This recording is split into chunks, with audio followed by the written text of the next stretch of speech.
Okay, here's a new one on the Cleopatra debacle. After going through all the information, instead of just jealousy, coveting, and pretending that they knew something about Egypt, now they know that that's all a farcical lie and just really shows their jealousy. And so she's decided that she's going to turn this into an opportunity for herself and all black people by attempting to negotiate. Now, Cleopatra's not black, and the Egyptians weren't either. We'll get into all that in a second, but here's her statement that we're working off of. You can have Cleopatra, but then we get Jesus. Huh. So obviously she thinks she has some negotiating space, and that this is the opportunity in mankind that we divvy up history just all willy-nilly between people, especially if you're real jealous and don't have any history, to try to give you one that you would want to believe in versus your actual history. So she's willing to just give us Cleopatra, the Macedonian Greek ruler. But then she gets whytey cracker Jesus somehow. I don't think it works that way. Speaking for all of humanity, I reject your offer. That Jesus character up above you told you that there are people that say they are, but they are not. They are the synagogue of Satan. And if you don't want to put yourself in that group by your own hands, you probably want to stop this coveting, lying, bearing false witness, and worse. All in some belief that you might be a holy person somehow, whenever you're actually not mentioned in that book whatsoever. Those listening are now, some of which are willing to think that they can put Ethiopians in there and that means West Sub-Saharan Bantus, whenever it doesn't. And in fact, the Ethiopians of the time of the Bible being written, which is pre-Herodotus, which was a mistake, and I've shown a recent video about, Ethiopians were always a Caucasian people that had sunburnt skin, and the reason they had such good tans, as it is described, is because they live at the far east and the far west of the known world, where the sun rises and sets, and the belief at that time, and you can still see why, that when the sun is way up tall and maybe about the size of a dime to your eye, holding at arm's length or whatever, but as it goes down to a sunset, right when it gets to the sunset, it seems a lot bigger, a lot closer, perhaps, right? So it never actually had anything to do with anything south. In fact, quite the opposite. And of course, they were Caucasians at the time. You'll find that in all kinds of Greek art that'll show you that, well, which one's which? Well, it says his name right next to him. It's to that point. Only post-Herodotus, where he got told that above the Nile there were some dark-skinned people, and he's like, aha, maybe I found those Ethiopians. Looking at his recants of what he said, he didn't ever go up there and see any of these people either. He also told you there was a people that were the fairest of all that lived up near the Horn, and they lived long lives and ate fish. And then they tell you that there's Skiapods after that, and that's a people that only have one leg instead of the two, like it's built into one, and that they use that for shading themselves. In fact, Skiapods means shaded feet. So here we go with this idea too. Are we to believe all these things, or that there are ants the size of dogs in India that excavate out gold, making their homes? And that they risk their lives versus giant ants every time they get gold in India? Herodotus is the father of trying to show a history, if you will, versus the father of histories.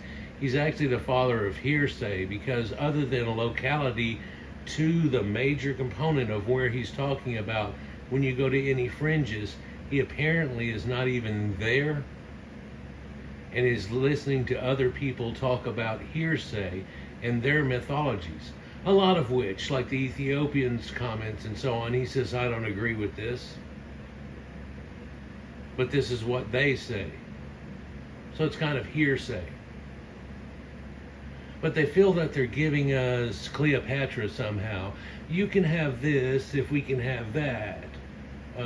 I don't know who thought that it was all out on a table to be divvied out in any way, shape, or form. How about this? All of that's Caucasian histories. Bantu have little to no history and ones that they don't want to go with at all. Well known archaeologically. And a real recent forming into a modern human from Asselar man at 4400 BC. Just wiki it. It'll tell you. It's pretty brief. But then click on the ones that they date before 4400 BC of a Negroid phenotype, and it'll show you a small football-headed, 4 foot tall, still extant Homo erectus type form. And they surely don't want to go with that idea. Rather than if you just look at the map of Herodotus at the time, they don't even really know sub-Saharan exists. Whenever the Phoenicians in Necho went around the Cape and said that the sun ended up on the other side of the ship and so on, they didn't believe them. You didn't go that far down, did you? I mean, what are you talking about? So it's pretty sad to sit and watch things like this, and this lady's got a little rolled up piece of somebody else's hair wrapped around her head, trying to tell you something. Lizzo here has no idea about anything, but what she does want is to covet Jesus and change his appearance from all that we know. Oh, in my lifetime, people have gone from the idea of, yeah, Jesus looked like this, and it even says he had chestnut hair and all these things. And of course, flip-flops around, oh, he might have been Middle Eastern. And then they give you a depiction of looks a little like a common Arab Middle Eastern. And it's like, well, that wasn't the demographic that was going on in the area even at the time. And that's easily well proven. But does anybody know or agree on the fact that Jesus was a Gala priest? A lot of people have come to this conclusion. And then there's Galatians in the Bible. And the Sea of Galilee, which was really the Lake Tiberian. And why did it get turned into this sea? Well, it has to go along with this sea motif of Moses parting the sea and the calming of the waters and all this idea that goes with it. But then there's that thing that Galilee, does anybody know that that actually means Gauls? And that Gauls are the Western European people? And Proto-Indo-Europeans and so on all mixed through there with the Thracians and everything, and videos that I've talked about showing you proof of these matters. But also there's a blonde-haired, blue-eyed component that enters into the Israel area there around about 6400 BC.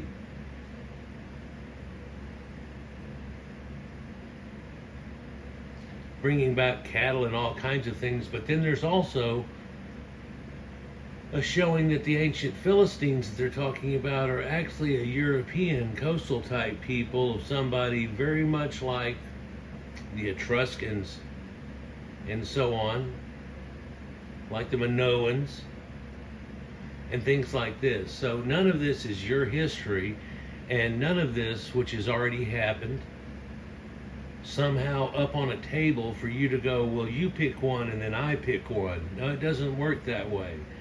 How about this is all Caucasian history, none of it is yours, and don't try to pretend that you're divvying up stuff or you're giving people something when you're giving Cleopatra, who was always a Macedonian Greek, or try to pretend that the Egyptians weren't blue-eyed Caucasians.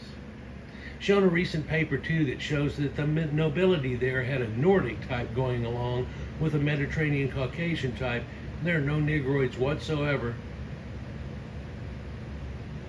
In fact, it refers to the true Negroid actually showing up late in Roman times, and out of the 5 that they describe, 3 of them are Platarine.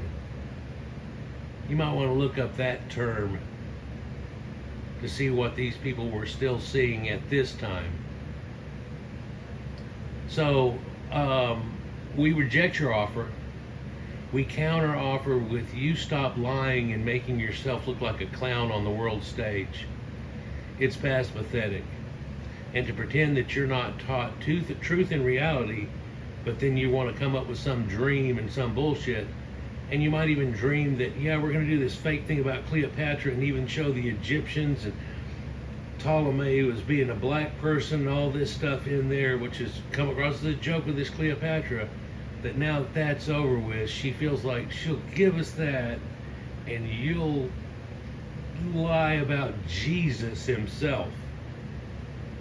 Can you imagine people thinking that it would be proper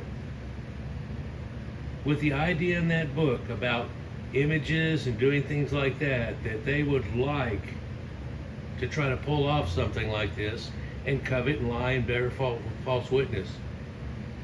And the whole time pretending that they're holy. Do you think it's not that crazy? Have you ever seen the black Hebrew Israelites? They stand on street corners in clown outfits and yell at Caucasian type people or anyone that will listen that they were the people of the Bible somehow, and actually not themselves. This is very self-exposing.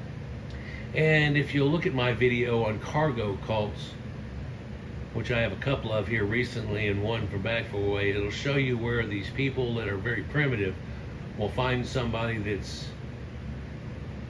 well, they get exposed, say, to a more advanced people, somebody that'll have something as simple as a flashlight or even a lighter or things like that, and it blows them away like magic,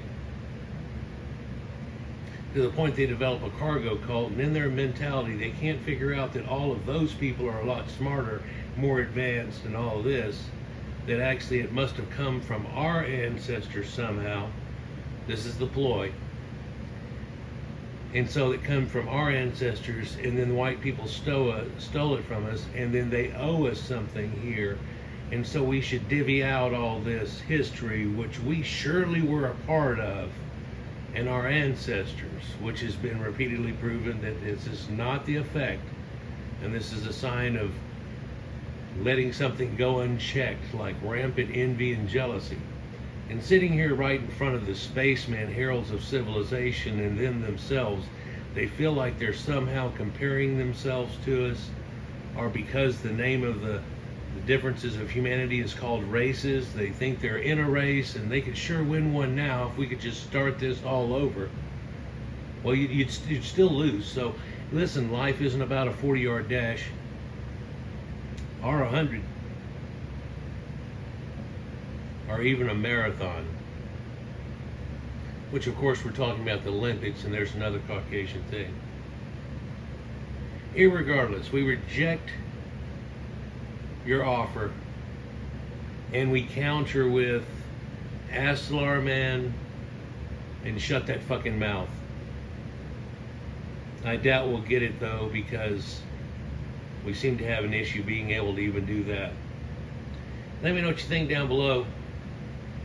Just another one here, I guess connected to that Cleopatra debacle, but that's going to go on for years, isn't it? Peace.